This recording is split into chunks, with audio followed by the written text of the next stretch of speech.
వీళ్ళకి అట్లాగే విచ్చేసినటువంటి తల్లిదండ్రులకు, బంధుమిత్రులకు, అతిథులకు హార్దిక ధన్యవాదాలు తెలుపుకుంటున్నాను. మా నాన్నగారు ప్రభుత్వ ఉపాధ్యాయుడిగా పనిచేసి రిటైర్ అయినారు. వారికి మేము ముగ్గురం, అన్నయ్య, చెల్లె, నేను. మా నాన్నగారికి ఒక కోరిక ఉండేది, అతను ఒక ఉత్తమ ఉపాధ్యాయుడు. మా పిల్లల్ని కూడా టీచర్లుగా చేయాలనే ఒక తలంపుతోటి మా ముగ్గురిని టీచర్ ట్రైనింగ్లో చేర్పడం జరిగింది. కానీ మా అన్నయ్య మాత్రం టీచర్ కాకుండా వెలుగు ఆఫీస్కి వెళ్ళడం జరిగింది. చెల్లె, నేను ఉపాధ్యాయుడిగా స్థిరపడ్డాం.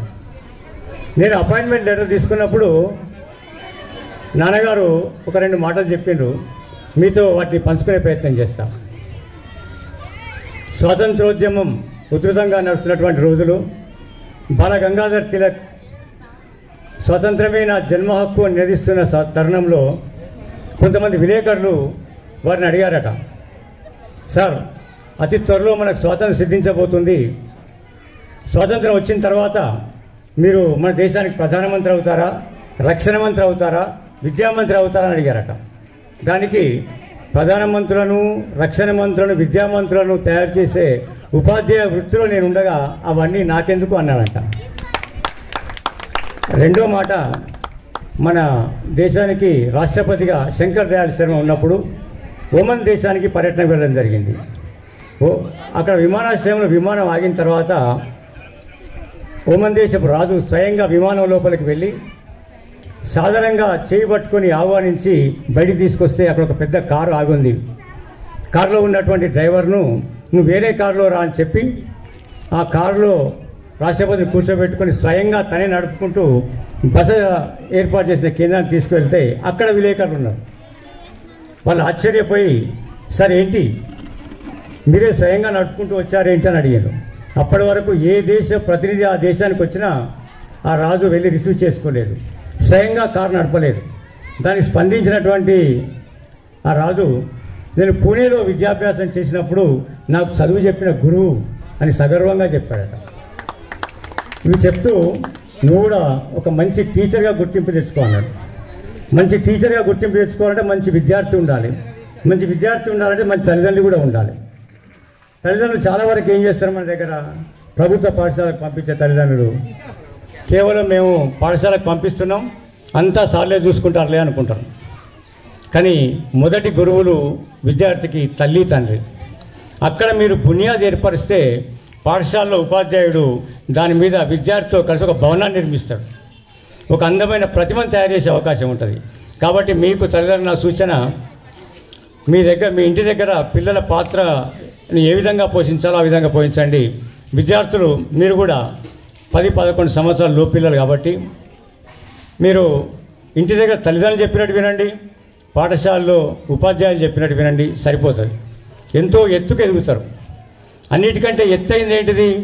ఎవరెస్ట్ శిఖరం. ఎవరెస్ట్ శిఖరాన్ని మొదటగా అధిరోహించింది ఎడ్మండ్ హిల్లరీ, టెన్సింగ్ నార్కే.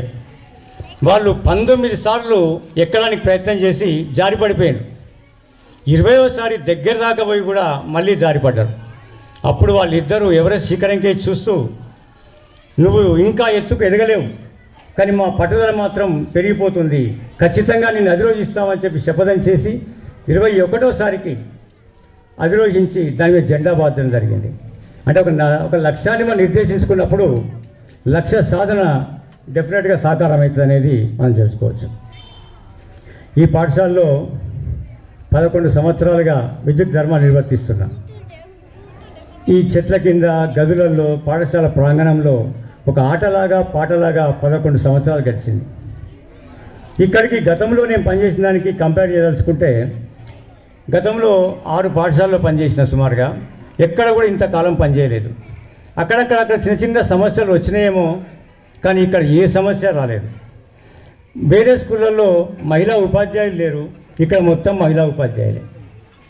నాకు 5 చెల్లెళ్ళు.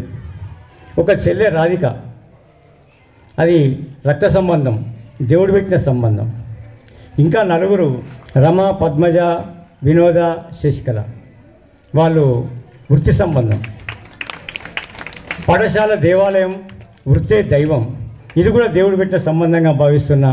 వారికి ఉద్దేశించినటువంటి పనే కాకుండా ప్రతిదీ కూడా ఇది నా పని అనుకొని మీదేసుకొని చేసి చాలా అంటే చాలా సంతృప్తికరంగా నేను విజయడానికి ఒక ఆటలాగా పాటలాగా ఈ 11 సంవత్సరాలు గడిచింది. 11 ఏళ్ళు అయిందా అని ఎన్నిసార్లు ప్రశ్నించుకున్నా నాకే తెలియదు.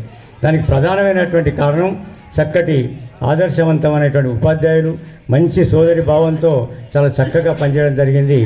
ఇక ముందు కూడా నా తర్వాత సీనియర్ రమాదేవి టీచర్, నా ప్లేస్లో ఎవరు వచ్చేంత వరకు వారు కూడా మంచి అడ్మినిస్ట్రేటర్, మంచి ప్రతిభా సామర్థ్యం ఉన్నటువంటి వ్యక్తి.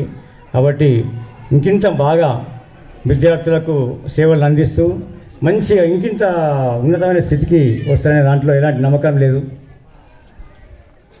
ఇంత ఘనమైనటువంటి కాలాతీతం అయిపోయింది. ఘనమైన సన్మానాన్ని నాకు ఇవ్వడం జరిగింది. పెద్దలందరూ కూడా నాకు మంచి విషెస్ చెప్పినారు, ఆశీస్సులు అందజేయడం జరిగింది. మీ ఆశీర్వాదంతో తన నెక్స్ట్ లైఫ్ హ్యాపీగా గడపడానికి మీ ఆశీర్వాదం తోడ్పడుతుందని భావిస్తున్నా. సేమ్ టైంలో మీరందరూ కూడా మీరు, మీ పిల్లలు, మీ కుటుంబము చాలా హ్యాపీగా ఉండాలని కోరుకుంటూ నెక్స్ట్ కార్యక్రమాన్ని నిర్వాహకులు ప్రారంభించాల్సిందిగా కోరుతున్నాను.